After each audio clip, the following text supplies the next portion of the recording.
Halo semuanya, baik sebelumnya perkenalkan nama saya Zaimatul Zakiah dengan NIM 2304611. Di sini saya akan sedikit memaparkan materi tentang kerajaan-kerajaan Islam di Indonesia dan pengaruh kebudayaan Islam terhadap budaya Indonesia. Untuk memenuhi tugas dari media dan multimedia pembelajaran sejarah. Adapun materi yang saya paparkan yaitu sebagai berikut. Indonesia memiliki letak strategis di persilangan jalur lalu lintas laut yang menghubungkan dua kontinen besar di timur dan barat.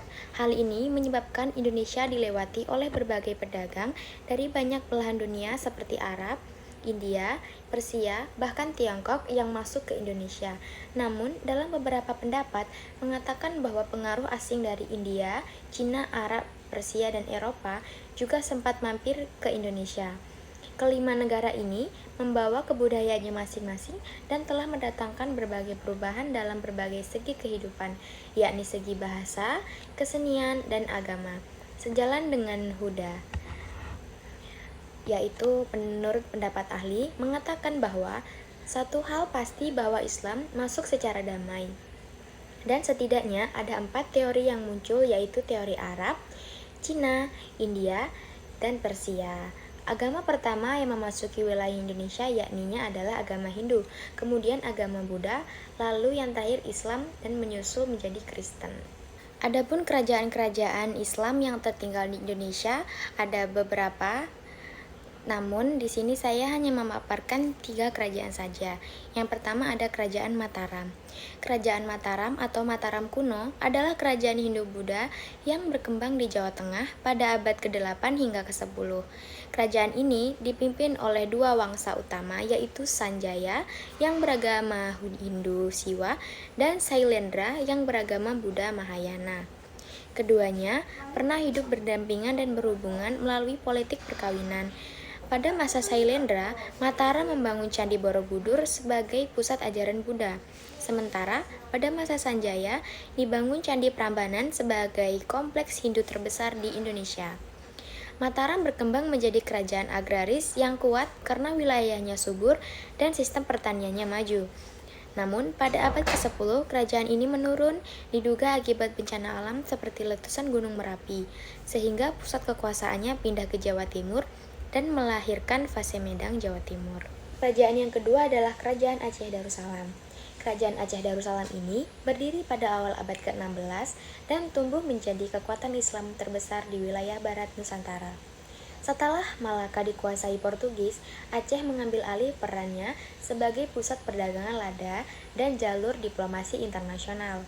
Di bawah kepemimpinan Sultan Iskandar Muda, Aceh dapat mencapai puncak kejayaannya dengan memperluas wilayahnya, serta militer yang kuat dan hubungan dagang, serta diplomatiknya menjangkau Turki Ottoman, Mughal India, hingga negara-negara Eropa. Aceh juga berkembang sebagai pusat ilmu agama, ditandai dengan karya ulama seperti Hamzah Fansuri dan Nuruddin Ar-Raini. Setelah abad ke-17, kekuatannya perlahan menurun akibat konflik internal dan tekanan kolonial, hingga akhirnya jatuh ke tangan Belanda pada tahun 1903.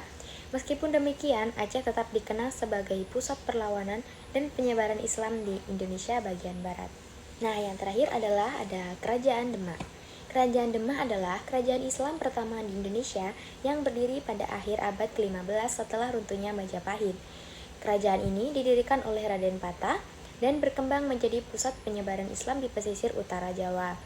Dibantu peran penting Wali Songo, Demak juga menguasai jalur perdagangan laut sehingga menjadi perdagangan yang kuat, sehingga juga menjadi kerajaan maritim yang kuat, dan puncak kekuasaannya terjadi pada masa Sultan Trenggana yang berhasil memperluas wilayah hingga Jawa bagian timur dan kemudian mendudukkan beberapa kerajaan Hindu-Buddha. Setelah Trenggana wafat, terjadi perebutan tahta antara Arya Penangsang dan Joko Tingkir yang akhirnya melemahkan Demak dan membuat kekuasaan berpindah ke kerajaan Pajang.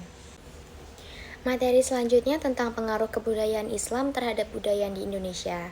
Pengaruh kebudayaan Islam terhadap budaya Indonesia mulai terlihat sejak abad ke-13 melalui jalur perdagangan, dakwah, dan berkembangnya kerajaan-kerajaan Islam. Dalam bidang keagamaan, Islam membawa ajaran tauhid serta praktik ibadah seperti sholat, puasa, dan zakat yang kemudian menyatu dengan tradisi masyarakat setempat. Dengan tradisi masyarakat setempat, di bidang sosial muncul lembaga pendidikan seperti pesantren, surau, dan masjid yang berfungsi sebagai pusat belajar dan pembinaan umat. Dalam aspek bahasa dan seni, pengaruh Islam tampak pada penggunaan aksara Arab Melayu atau Jawi, berkembangnya sastra keislaman seperti suluk, hikayat, dan syair, serta seni arsitektur masjid bertumpang seperti Masjid Demak. Ornamen kaligrafi juga mulai menggantikan penggunaan patung dalam seni hias. Tradisi masyarakat pun banyak yang menyesuaikan nilai Islam. Misalnya tradisi sangketan di Jawa atau tabut di Bengkulu. Adapun menurut Taylor pada 1985, kebudayaan adalah kompleks keseluruhan yang meliputi pengetahuan, kepercayaan, kesenian, hukum, moral, kebiasaan, dan kecakapan yang diperoleh oleh manusia sebagai anggota masyarakat. Adapun menurut Lebra pada 1976, kebudayaan adalah serangkaian simbol-simbol abstrak umum atau ide nasional, dan perilaku adalah serangkaian gerak organisme yang bertenaga, bersifat khusus dan bisa diamati. Dalam hal ini, perilaku adalah manifesti dari budaya atau kebudayaan yang memberi arti bagi manusia tersebut. Budaya terbentuk dan dipengaruhi dari banyak unsur yang rumit, termasuk sistem agama dan politik, adat istiadat, bahasa, peralatan sehari-hari, pakaian, dan karya seni. Dan dengan ini pula, budaya merupakan bagian tak terpisahkan dari diri manusia, sehingga banyak orang cenderung menganggapnya diwariskan secara genetis. Ketika seseorang berusaha berkomunikasi dengan orang-orang yang berbeda budaya dan menyesuaikan perbedaan-perbedaannya, membuktikan bahwa budaya dapat dipelajari. Dengan demikian, budaya dapat diartikan hal-hal yang bersangkutan dengan akal dan cara hidup yang selalu berubah dan berkembang dari waktu ke waktu. Adapun pendapat lain yang mengupas kata budaya sebagai suatu perkembangan dari kata majemuk budidaya yang berarti daya dan budi. Baik, sekian pemaparan materi yang dapat saya sampaikan pada pertemuan kali ini. Dari sini dapat kita simpulkan yaitu Indonesia adalah negara yang kaya akan kebudayaan, dan kita sebagai rakyat Indonesia diwajibkan untuk selalu menjaga dan melestarikan kebudayaan Indonesia. Tetapi di balik semua itu, mayoritas rakyat Indonesia adalah pemeluk agama Islam, dan kebanyakan kebudayaan Indonesia lahir dari pengaruh-pengaruh kepercayaan yang telah dianut rakyat Indonesia sebelum datangnya agama Islam di Indonesia. Tersebarnya agama Islam di Indonesia tidak lepas dari jerih payah para wali songo, tetapi cara penyebaran agama Islam oleh wali songo adalah dengan jalan damai.